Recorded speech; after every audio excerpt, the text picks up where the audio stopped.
Hello and a very warm welcome to the Total Saints podcast. I'm Martin Starke, and each week I'm joined by our wonderful panel to discuss the past 7 days supporting Southampton Football Club. As every week now, we're streaming this episode of TSP live on our Facebook and Twitter pages, and you'll also find it on our YouTube channel. And if you're watching live on Facebook or YouTube, you've got the chance to get involved in the conversation using the comments section this evening.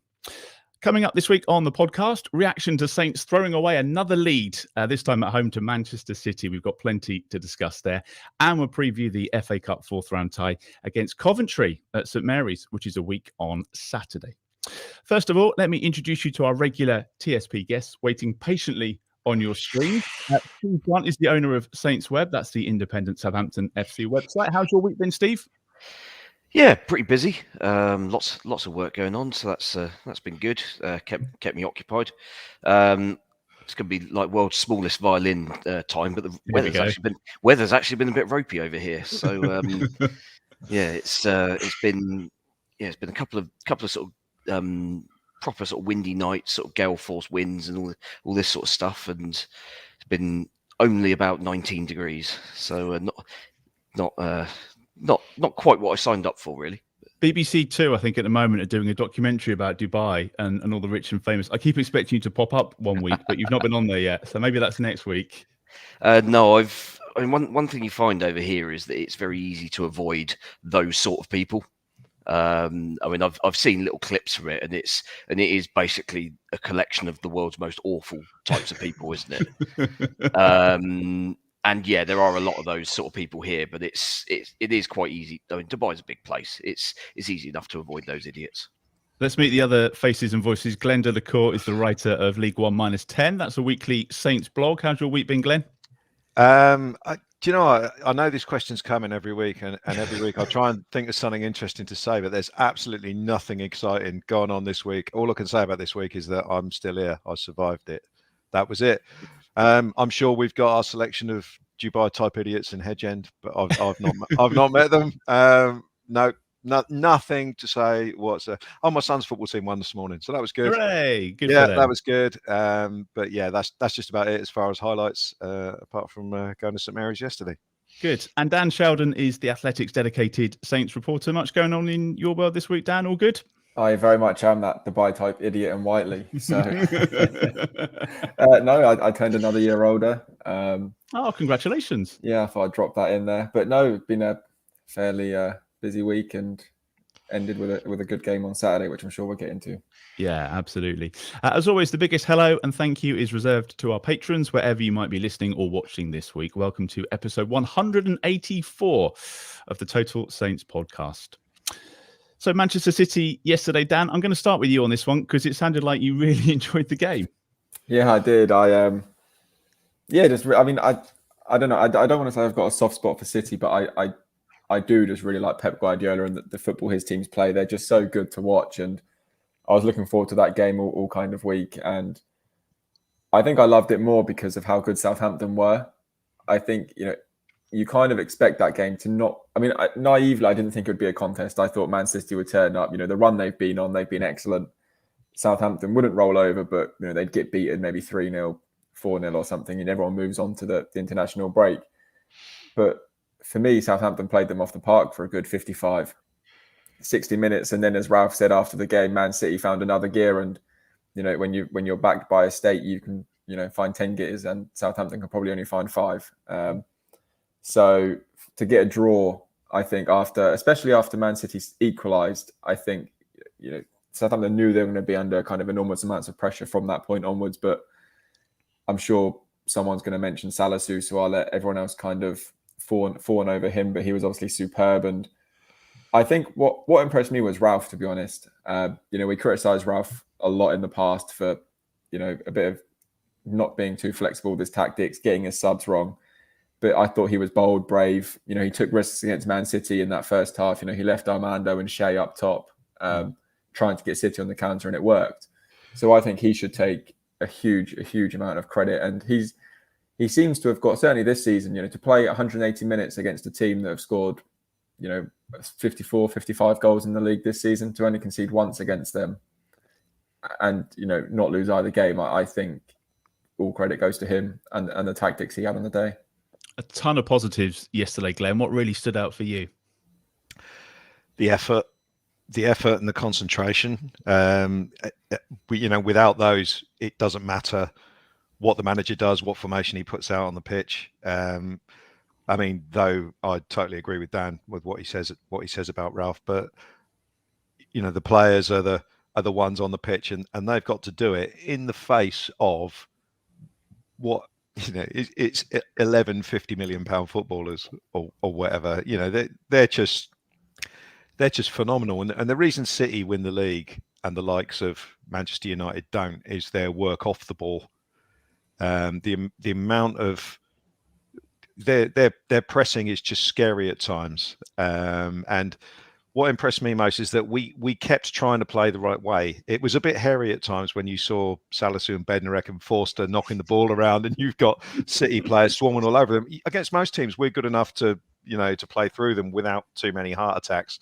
And it would have been very easy to revert to just banging the ball forward and up to Brozier and Adams and hoping for the best. But we kept trying to play. We stuck to the game plan.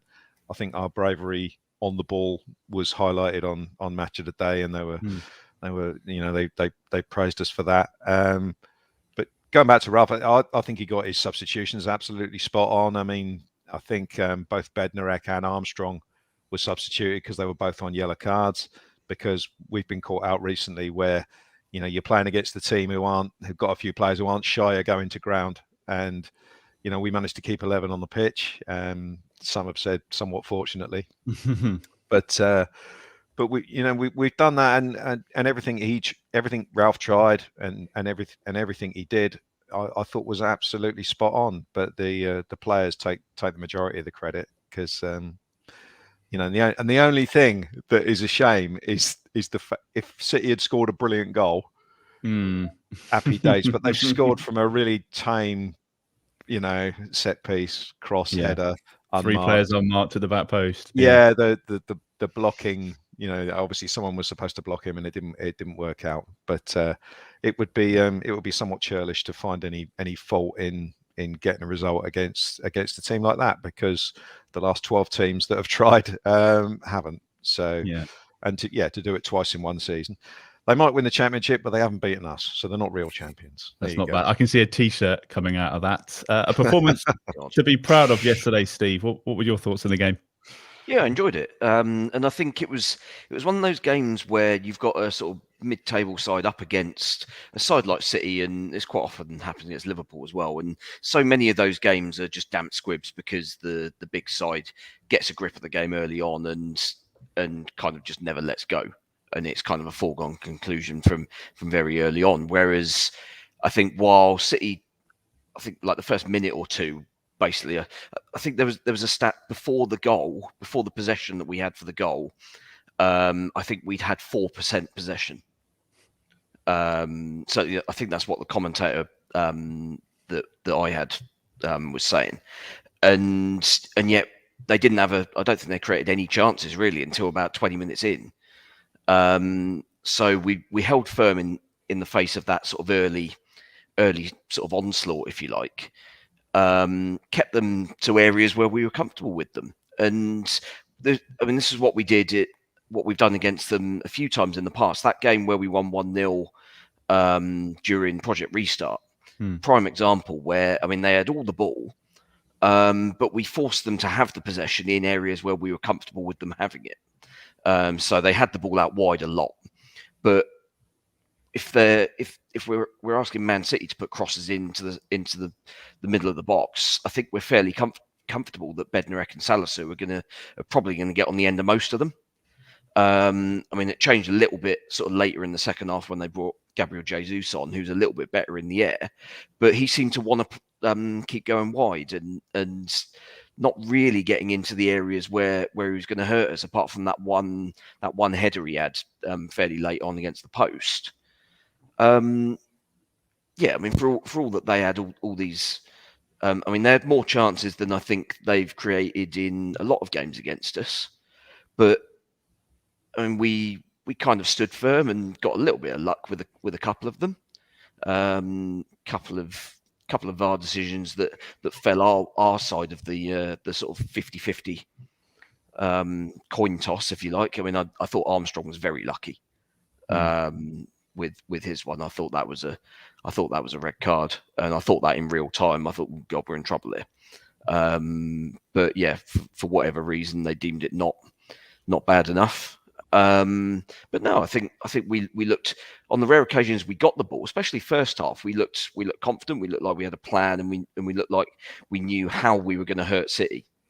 And that goal was a prime example of that, in that we broke quickly on them, and we then got the ball into areas beyond players that were trying to attack too much. And this is basically the same way you attack Liverpool. You attack them behind the fullbacks.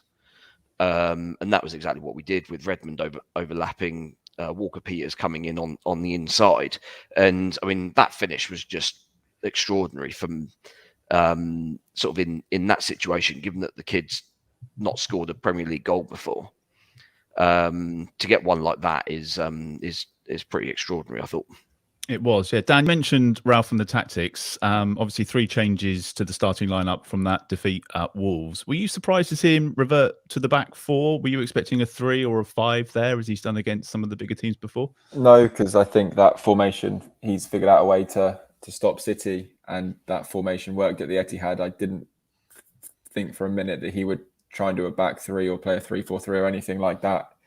It just wouldn't have made sense, I don't think. You know, they had a blueprint at the Etihad, so why veer away from that too much, in my opinion? And it worked well. Carl Walker-Peters coming back in, Glen, which was awesome. But also, I think you were highlighting about Che Adams back and that partnership with Brozier. It kind of started from the front, really, didn't it? Yeah, well, those two haven't played as a pair very often. I think they might have only started maybe 2 games before. And sometimes they were going in the air for the same ball, but you know, bearing in mind it was scraps at times in that game. I think they can be forgiven for that, and they haven't played together much, as I said.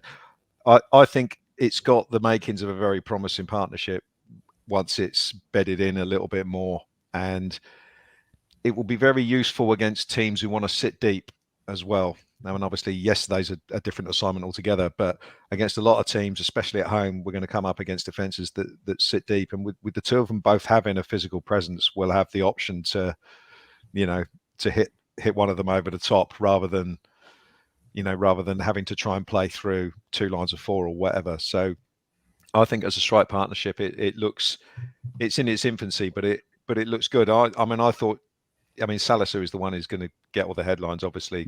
But I thought Che Adams was absolutely superb yesterday with the amount of work he did. And he was obviously detailed to drop back in if anyone got pulled out of position. I think he popped up on the left wing at one time when I think it was Elyounoussi got, he ended up on the ground sort of like too far forward. Adams turned up on the left. He also turned up in the centre of midfield when Prowse was out of the game as well. So I think though he probably didn't do as much sort of like headline stuff as certainly someone like Salisu. I just having Che Adams back fully fit, I thought was a massive bonus for us yesterday. Let's talk about Salisu, shall we, Steve? Do you want to go first and just discuss that performance yesterday, because it was immense? Yeah, why not? That was yeah. I mean, he was ridiculous. Just an absolute colossus at the back there, and you can now. I mean, basically his performances this season, you can now see exactly why. Combination of why we paid the money that we did, and also why we paid the money and then basically didn't pick him for a year. Because what he seems to have learned in that year, sat on the sideline, kind of watching, sort of taking a watching brief, is just sort of game intelligence. His positioning was almost faultless. The number of interceptions, any time the ball went sort of within a sort of 5-yard radius, he was already well set to win the ball, either as a sort of interception or anything in the air or anything like that. His distribution was very good again. A lot of the time where he's playing the ball through the lines when City are pressing, and you kind of play fine margins in that sort of situation, particularly against City. where, and as we said earlier, where City are obviously a lot better at pressing than most teams in this league, and they give you much less time. So in order to play those passes through the lines, you've got to be so precise. And I mean, I can't think off the top of my head any occasions where he gave the ball away in that situation. So he was really important for us, in not just in terms of winning the ball back, but also retaining it, because there was a lot of times in that second half where you thought, well, someone's just got to lump it up the field and just give us a sort of 30-second breathing space. But actually, the best way to do that is to retain possession. And even if you only get sort of 4 or 5 passes, you at least get yourself 20, 30 yards up the pitch, and then you can turn around and pass it back to the defence and then back to the goalkeeper, and you've actually then taken a minute out of the game. So we've learned to be a lot more intelligent defensively when we're kind of up against it a little bit, and we're trying to sort of batten down the hatches a little bit. But we're not basically just camping ourselves on the edge of the area and saying, right, what have you got? It's not as sort of basic as that. There's definitely a lot of planning that's gone into that, and it's a very positive change from what we saw even earlier this season, really. But certainly in comparison to previous years. Barney, who's watching on YouTube, says, I loved how much Peru got under Sterling's skin yesterday, so much so that he was subbed. Some people say that Sterling had a bad game, but I just don't think that he allowed it. That's a pretty fair assessment, Glenn. Peru he's got faults. Sometimes he doesn't, for me, he doesn't stop as many crosses into the box as he should do. Sometimes he's a little bit too far away. But when he gets touch tight to the winger, he's like a rash. I mean, I read somewhere that he used to play rugby, and if that's true, you can kind of see it. He's all arms and legs, and he's very aggressive when he gets himself in the right position. And he didn't give Sterling anything. And I thought he made one mistake, didn't he? And that was the one that led to the sitter that Sterling missed. And Fraser Forster was there, so and that was a great save by Fraser. And let's not gloss over it. It's a horrendous miss by Sterling. But no, I thought Peru did well, and I thought he did well. Gabriel Jesus, as Steve said, is a different player, and I thought he did well against him as well. And I mean, the guy's been in and out of the team, so it's it's been a little bit of a tough time for him since he's got here. He's still learning the game over here, and he had a very good game yesterday. But it was nice. It must be nice when you're a fullback to see your winger get substituted, having not done a great deal. So fair play to him. Just final word on Salisu. Dan, you've probably seen him more than any of us over the last few games or so. Was that one of his best performances yesterday? It certainly seemed to me to be a performance above his years. We forget that he's quite young. It's actually frightening when you. He's 22, 22, I think. Yeah. A couple of people today, I've been speaking to a few people about it, and you get it, and he's only 22. Like that, people seem to forget how young he is. But for me, that was his best performance by far in a Southampton shirt, I think. And you don't want to kind of look back, but if you cast your mind back to how Southampton's former central defender got on this week and compare it to the new one they've got, it was like chalk and cheese, wasn't it? Vestergaard struggled at Leicester and Salisu excelled against Man City. I think the club are very happy with themselves and the player they've got. Yeah. Matthew got in touch with us via Twitter yesterday. So just want to say for this week's pod, huge shout out to Redmond, actually, for his first half performance. Great assist for the goal, and his defensive performance was as good as I've seen from him. The team did suffer when he came off, particularly missing him when we had opportunities to break. Salisu and KWP will deservedly get the plaudits, but I don't want Redmond's contribution to go unnoted. Steve, good game from Redmond yesterday. Glen was itching for that one. Glen. Which is why I asked Steve. Okay. I think for first 25 minutes, yes. I think the last 15-20 minutes of the first half were basically when City were creating something vaguely tangible. Redmond wasn't. I don't think Redmond was quite giving enough protection to to Perrault. Perrault dealt quite well with what he had, but I think the fullbacks weren't quite given enough support in the towards the end of that first half. And part of the problem, as I said just now, is that in these sort of games, when you get the ball, you've got to keep it for a while just to give yourself a bit of a rest. And there were a couple of times where we had the opportunity of a counter attack. The ball would come to Redmond, and he'd either lose the ball or, I mean, I've got no particular problem with him turning back and us keeping possession, but there were occasions where you just thought the better option is to go forward into a certain space, and the options that were taken were probably not quite right.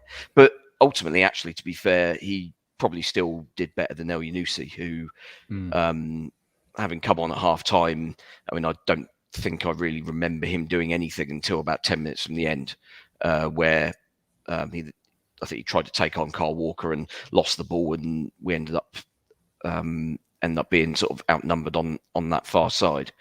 So yeah, I mean, at the end of the day, you're not all going to have a perfect game. And Redmond's been more than good enough over the last sort of month, 6 to 8 weeks or so, that players are allowed an off night.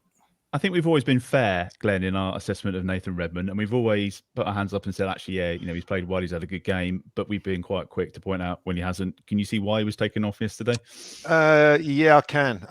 I agree with what Steve said. I think El Yunusi, when he came on, was more, it was track the runners, don't let Carl Walker go, make sure that you're helping out Perrault. And El Yunusi didn't do much on the ball. He didn't do as much on the ball as Redmond did. At the end of the day, Redmond got the assist for the goal, didn't he? But I think El Yunusi did more work on the tracking back side of things. And on, we were talking earlier on about the chance that Sterling had. Ralph was very, very animated. I think he was shouting at Redmond at that point because he'd kind of tracked back to the edge of the box and then stopped. So I mean, I don't know. I'm guessing, but when he was subbed at half time, in my head, I thought that I reckon that was down to that incident, just that he wasn't sort of tracking the runners, which goes back to what I was saying at the start about the concentration. You've got to have such a high level of concentration. Maybe Ralph just didn't feel like that he was doing it, but I thought Redmond started the game very well. And for me, there's been a definite. If I was marking him out of 10 in every game this season, he's always had a better performance when he's played on the right hand side. Always seems to play better out there. When he switches to the left, there's a bit too much sideways and backwards comes into play, and I don't like him playing up the middle because he just physicality. He just seems to struggle with it and loses the ball that way. But as Steve said, he's had some good games this season. I didn't think yesterday was necessarily one of them, and it's a squad game, and and Ralph decided to roll the dice, and the end justifies the means. At the end of the day, we got the point that we'd have been happy with at the start. And just on the VAR decisions, Dan, do you think we rode our luck a bit there, or was it fair game? I thought the penalty shout would have been. I don't know. For me, it wasn't. It didn't look like a penalty in real time. And I saw the replay, and again, I didn't think it was a penalty. The Armstrong one, I think that just comes down to perception. I didn't think it was. I didn't think that was a red card. The replay I saw, he was obviously late, and his boot was high, but I thought it'd been incredibly harsh if that was given as a red. And you say decisions even themselves out there, and I'm sure Southampton fans were furious at Wolves when that penalty got overturned, and you could say, well, maybe they got their luck this week and Armstrong stayed on the pitch. So yeah, I don't like to linger too much on VAR. At the end of the day, Southampton got a deserved point, so I think it's better to focus on that than decisions that could have gone either way. I'd like to say something about the referee actually, because it was Simon Hooper again, and we've had 3 or 4 times in the last. We seem to have had him quite a few times in the last sort of couple of months. He's come to me anyway. He seems to have been very, very good. In that when we've played the bigger teams, he's the kind of referee that you want. you obviously don't want Kevin Friend. I think if we'd have had Kevin Friend, we'd have probably lost yesterday because he would have sent off Stuart Armstrong, and then we'd have been playing with Friend's performance in that Palace Liverpool game today was just extraordinary. Oh, was it him again? Was it? Oh, yes. Right. Yeah. I didn't realise that. So yeah, there was another game today where Kevin Friend was horrendous. So if we'd have had him or John Moss, we'd have been struggling yesterday, simply because of their they seem to have this dispensation to give every dubious decision to the big clubs. But Simon Hooper, I'd like to say, was excellent yesterday, and I think that certainly helped our cause having him. Just a word on Man City, Stephen. A few of the things afterwards. Was it Laporte, I think, saying that the pitch is small for us, which makes it a little bit more difficult? Was that? I'm trying to think. Was that taken out of context? Did he mean the atmosphere or something? Was it lost in translation? Because the pitches are the same size, aren't they? Yeah, I mean, basically there are, I think, so there's Premier League guidelines, and the pitch has to be an exact dimension. I think it's 105 by 68, maybe. Something like that, but whatever it is. But our actual pitch is the painted area. So not allowing for all the sort of perimeter stuff. The painted area is exactly the same size as it is at the Etihad, to the inch. And the Premier League say that that's the rules. Every pitch has to be the same size. You get special dispensation if your ground is old and crap. So Man United, Everton, Liverpool and Chelsea have dispensation. Their pitches are slightly different sizes, but generally on the slightly smaller side by like 2 or 3 meters. It's like, well, is that really making a difference? So, yeah, I mean, his argument is absolute nonsense, obviously. The other thing, Glen, he'd have loved it at the Dell, wouldn't he? Where you had the touchline and about 6 inches, and then the crowd. Yeah, someone putting his shorts down when he's taking the throw in. The other thing, Glen, was Jack Grealish waiting in the tunnel for Romeo after was it half time or after the game? It must have been absolutely terrifying for Romeo. Yeah. I mean, if you're going to come across as a hard man and you're going to start something with probably one of the hardest blokes in Premier League football, you don't do it with an Alice band on your head, do you? I mean, it's just... And his sliders on, I expect. I mean, I think it's been taken out of context. What happened was there was the tackle that Bednarek got booked for, where Grealish basically did a somersault. That was when Romeo had a word with him. And I think obviously Grealish wanted to have a word about that afterwards. I don't think he was waiting for a dust up, put it that way. But that's how it's been spun. But it is very amusing to imagine Jack Grealish with his hair and his headband, and his calf muscles trying to have a fight with Romeo. That is just no, that's not going to happen. So, and Dan, you were chatting to the managers after the game. Pep was full of praise for Saints, wasn't he? Which was almost a bit eerie about how he was waxing lyrical about James Ward-Prowse and the manager and what a great team we were and how well he thought City had played. Yeah, he was. Spoke really, really highly of Southampton. I think he said it was their best performance of the season, which was I find it a little bit odd. I mean, it clearly wasn't their best performance of the season because they didn't win against a mid-table team. And I even find that the kind of Kevin De Bruyne stuff a bit odd as well. I mean, if I was De Bruyne, I'd want him to be saying I'm the best in the world, not. I mean, I don't know. Bearing in mind, Man City scored from a free kick as well. You just think, I mean, obviously the set piece. You think, I don't know. If I was Pep, I'd be saying Kevin, number one, no one comes close type thing. But I don't know. I mean, if Southampton had lost. If Man City had lost that game, I'm sure he wouldn't have been saying all those nice things about them. I'm sure he was saying, horrible team, can't play against them, or he would have found something to complain about, I'm sure. But he's a bit odd. Some of the top managers are like that, aren't they? They're a bit strange sometimes with their comments post-match after their team haven't won or they managed to draw or something. So I think he was just trying to, I don't even know what he was trying to do, to be honest. It was just a bit strange. But there was a love in between him and Ralph. So, that's a budding bromance, then I'm all for that. They were chatting for a while, weren't they, after the game? And Glenn, the Man City fans seemed to be a bit riled afterwards too. They weren't overly happy, were they? Were there many Man City fans there? I didn't really notice them. They I were all on the noticed pitch at the end, so I don't know if you were there for that or not. No, I wasn't. Did No, you not see that? Did you? No. Did anyone? Oh, No. See, yeah. I heard it, half a dozen, wasn't it? On the You pitch? didn't leave before the full-time whistle, did you, Glenn? Absolutely not. I wait until the last Saints player is off the pitch and then I leave. That's it. There were a good several. You must have seen like there was a couple of pitch invaders. That yeah, there was one like Saints yeah. players, but then the Man City fans. There must have been 3, 4, 5 easy running onto the pitch. It was carnage, like That's absolute mayhem. It's really worth getting banned for, isn't it? I mean, because that's what happens, isn't it? As soon as you enter the pitch, you're banned for a season. Is that right? I think they just wanted to check the dimensions. So. Yeah, possibly. Out there with the stewards didn't let them. I know. I don't know if you saw the groundsman today tweeting that you picked up £5.50 yesterday that you found on the pitch from coins that obviously either thrown on or dropped or whatever. So, but if you're going to throw a coin, why would you throw a £1 coin? why wouldn't you throw like a 10p or a 2p or something? Obviously, we don't condone any of That'd that. be a good job at Chelsea, wouldn't it? Imagine what they throw at Chelsea: £10 notes, £20 notes. Picking up the notes. Yeah. Picking up the notes. Final one on Man City from yesterday, Steve. Just a great run continues, and we all thought it was going to come to an end yesterday. Unbeaten in our last 8, I think, which we've not done since about 2016. So it's a lot of positive momentum to take forward.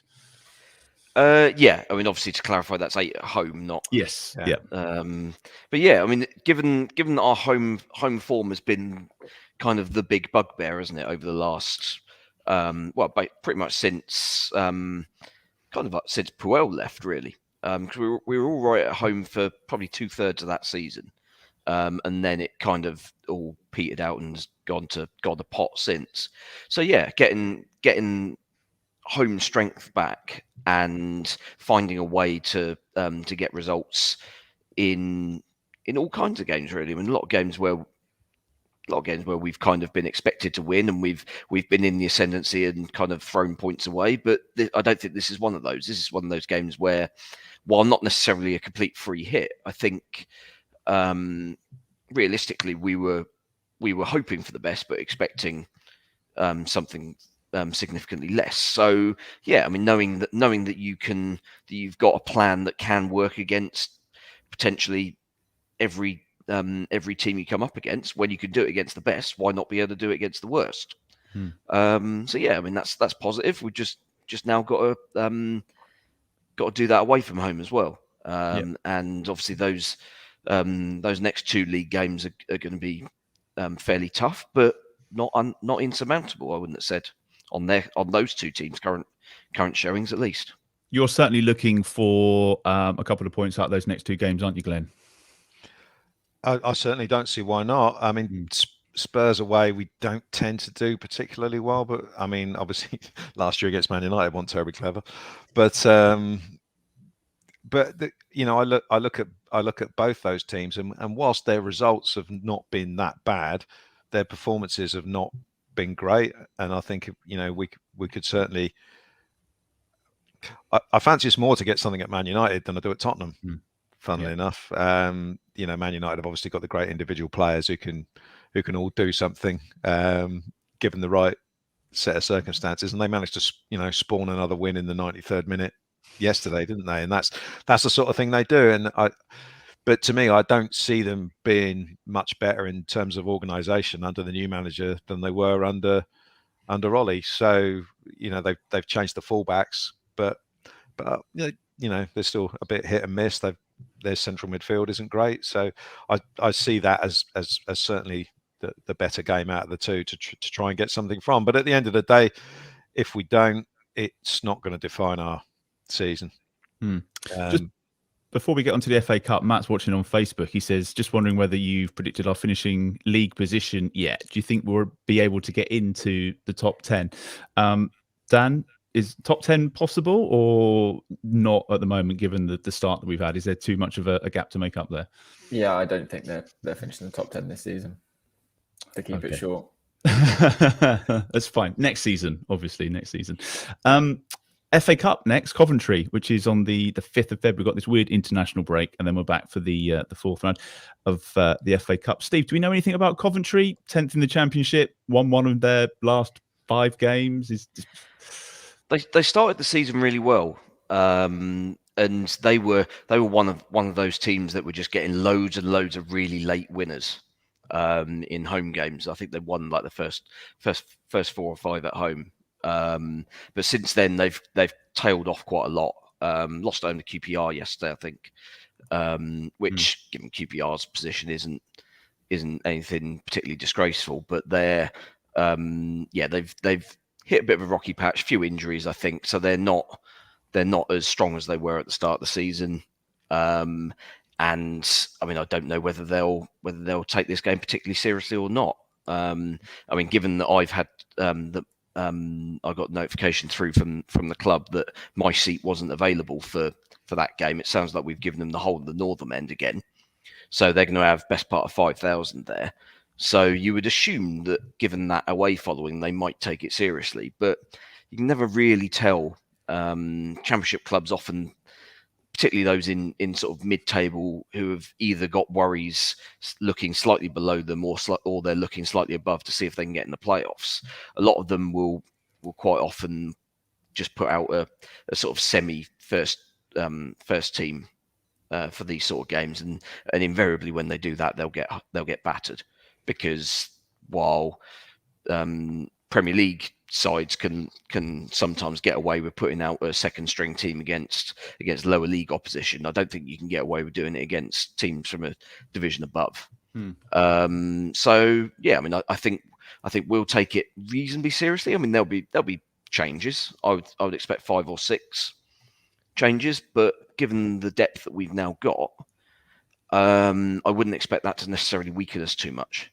Dan, are you just pleased that it's a home tie? Yeah, without doubt.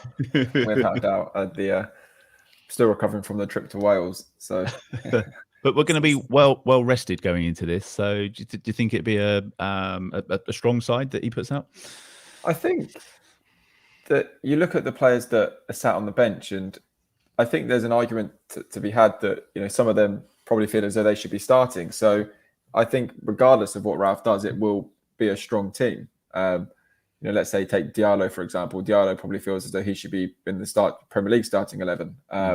So if he plays, you know, that's, you know, a good player that should be a level up from Coventry. And you could say that for players all across the pitch. And I'd like to see Ralph play a few more youngsters, to be honest. He didn't really do that at Swansea, and I'd like to see him give a couple a go. But then, you know, if he does that and they lose, then he gets kind of slaughtered for throwing away a cup tie. So I always find what managers do in the FA Cup and Carabao Cup, it's always difficult, isn't it? They're damned if they do, damned if they don't. But I think it's a game that Southampton could and should win without kind of coming out of third gear, to be honest. I think the gulf in a mid-table Premier League team and a mid-table Championship team is just huge. It's massive. I think I just can't envisage a way that Coventry managed to win that game, which will probably be painful to hear for Tom Leach of Hampshire Live fame,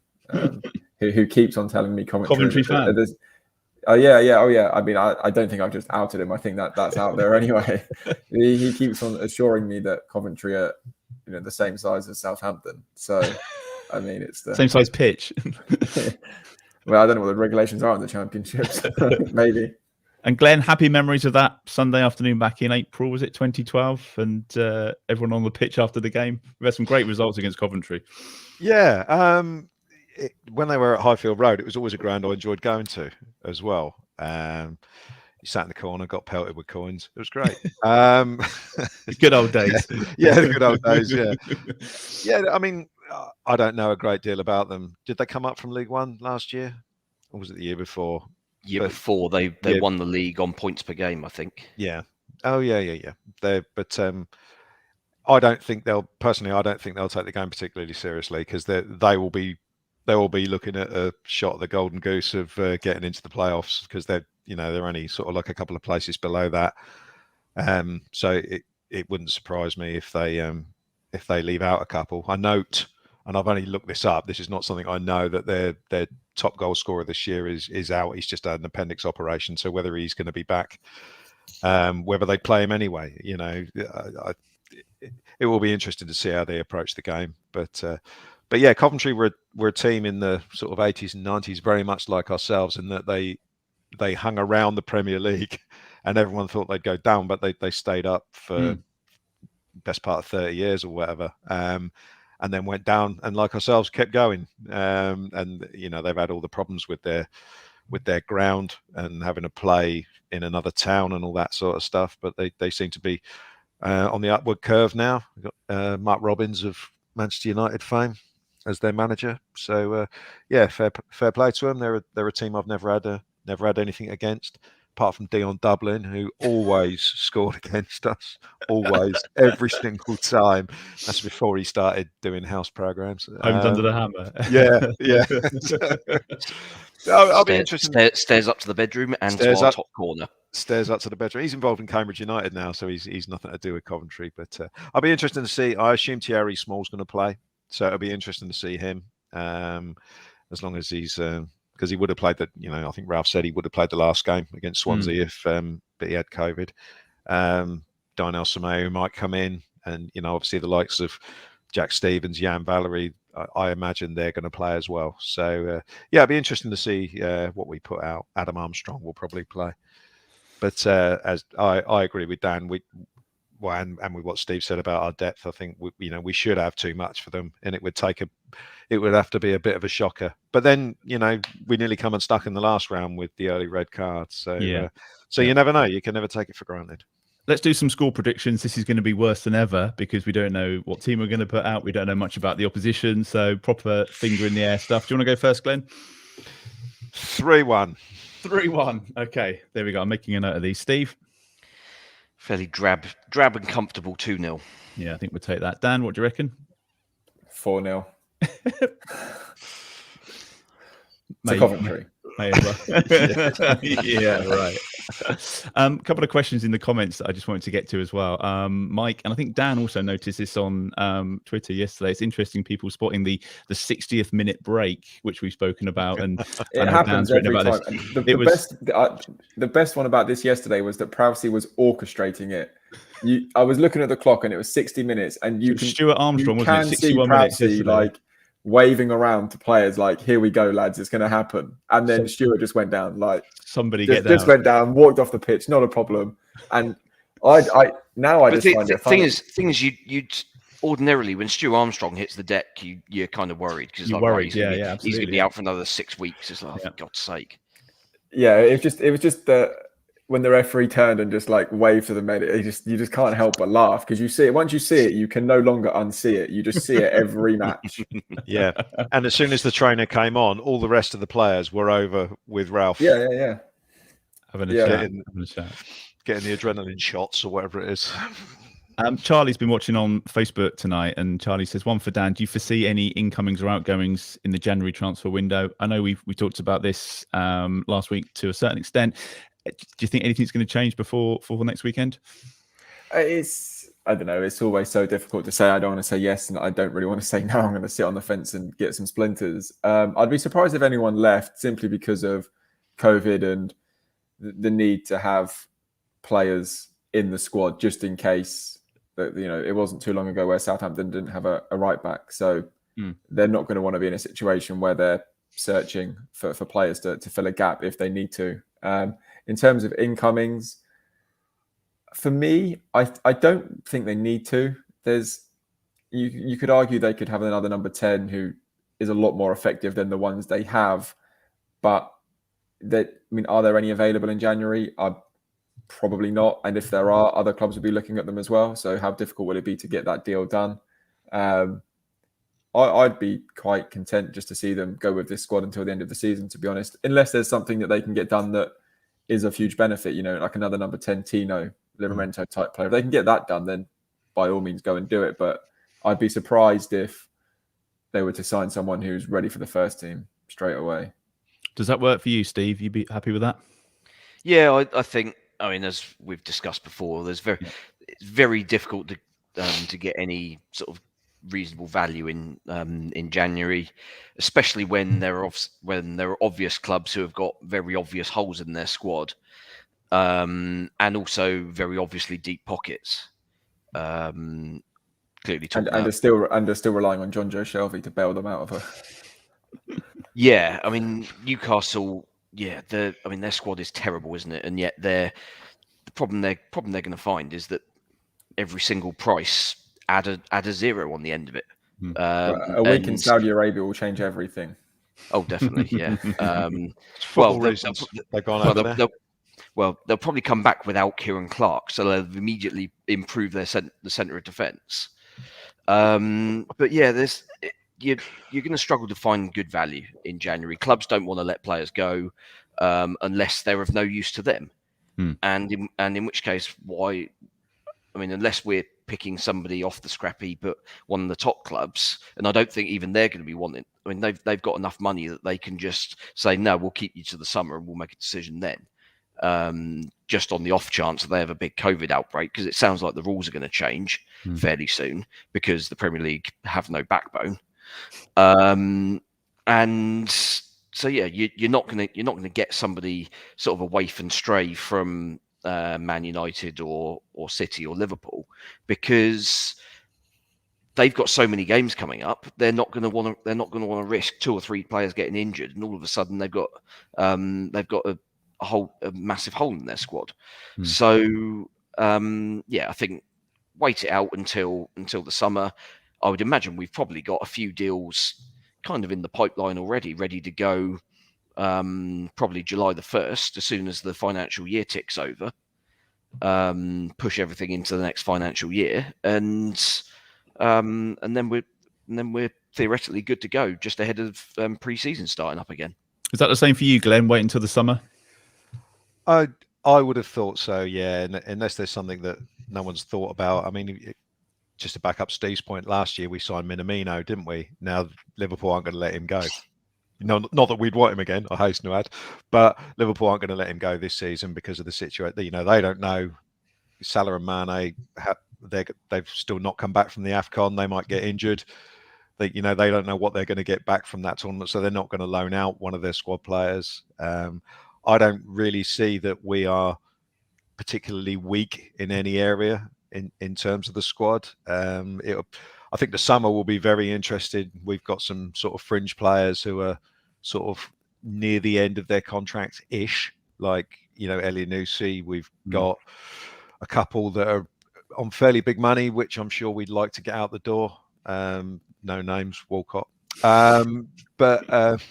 So I think it'll be interesting to see what happens in the summer, but I personally don't see a great deal happening in the next couple of weeks. I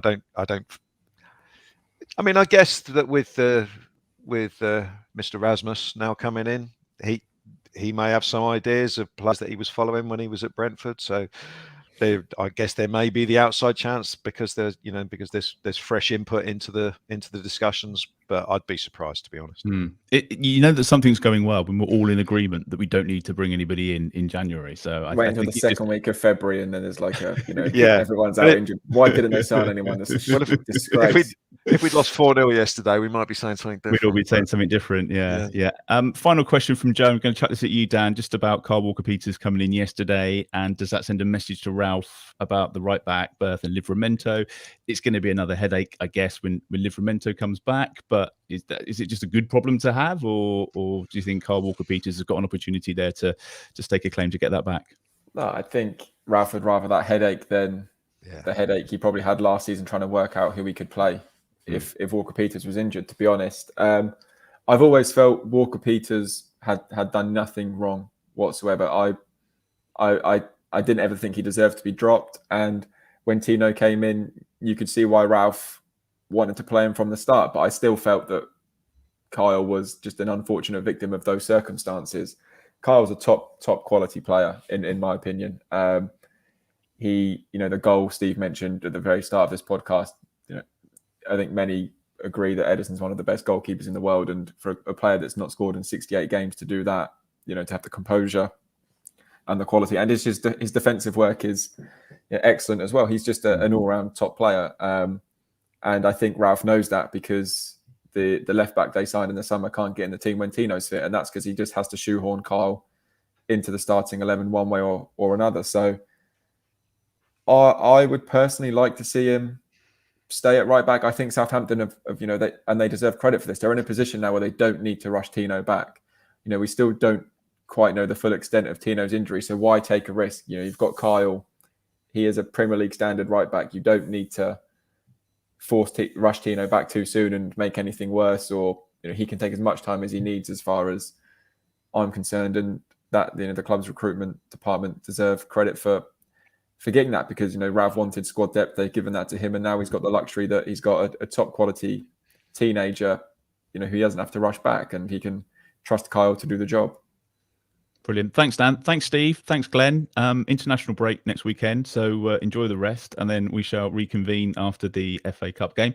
Before we go, a big shout out to our loyal and much loved patrons in our Matt Letizia tier. We've got Colt Baker, Dave Ernsberger, Ed Busy, and Phil Cook. In our Francis Benali tier, there's Nick Reed and Matt Hall.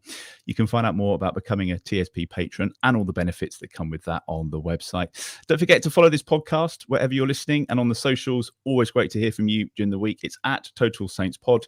You'll find us on Twitter and Facebook. You can always get in touch via the website as well. Thank you for listening this week. Stay safe, and we'll see you in 2 weeks.